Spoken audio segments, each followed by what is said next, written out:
روزے دار کی دعا صرف افطاری کے ٹائم قبول نہیں ہوتی، جب سے روزہ شروع ہوا تب سے لے کے ہم سحری سے پہلے بس وہ یا تو اپنا اسکرولنگ چل رہی، سحری کا ویٹ ہو رہا ہے، جی اماں جی سحری پکا رہی ہیں، ہم توبہ استغفار نہیں کرتے. کوالٹی ہے لوگوں کی، وبالاسحار هم یستغفرون، کہ سحری ٹائم پہ توبہ استغفار کرتے ہیں. سو علماء سے کہ ٹیک بینیفٹ آف دیٹ ٹائم، سحری والا جو ٹائم ہے اس میں کثرت سے استغفار کرو. So again I think value. اس میں نا طاہر بھائی میری ایک اور چیز میں ایڈ کروں گا کہ پرائمریلی میں یہ سمجھتا ہوں کہ اس بندے کو سب سے زیادہ رمضان کی اہمیت کا اندازہ ہوتا ہے جس جو بندہ محاسبہ نفس کی جس کو عادت ہو. اصل میں جیسے میں نے پہلے بھی عرض کیا کہ رمضان مشکل بھی ہے، ڈیفیکلٹ چیلنجنگ بھی ہے ڈیفینیٹلی، لیکن وہ ڈیفیکلٹی انسان کو بالکل نہیں فیل ہوتی جب انسان کو احساس ہو یا ندامت ہو یا گلٹ ہو اور وہ واقعی رمضان کو ایز این اپرچونیٹی کے طور پہ اس کا ویٹ کر رہا ہو، انتظار کر رہا ہو.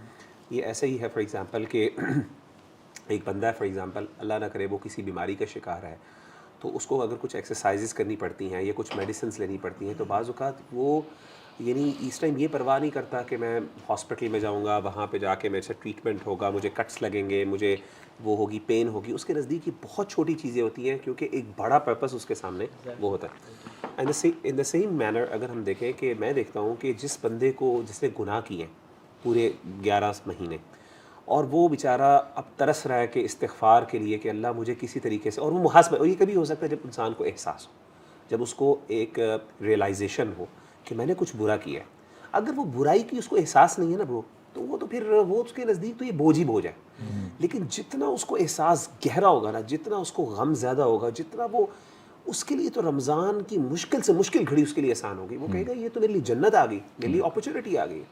تو الکیس من دان نفسہ وعمل لما بعد الموت. تو سمجھدار اور عقل مند آدمی وہ کون ہے جو محاسبہ نفس کرتا ہے اور پھر اس محاسبہ نفس کے بدلے میں موت کے بعد والے جو اعمال ہیں اس کی تیاری پہلے کر لیتا ہے. تو میں سمجھتا ہوں کہ یہ بہت تو میں اپنے بھائیوں کو میں کوٹ بھی آپ سے شیئر کروں.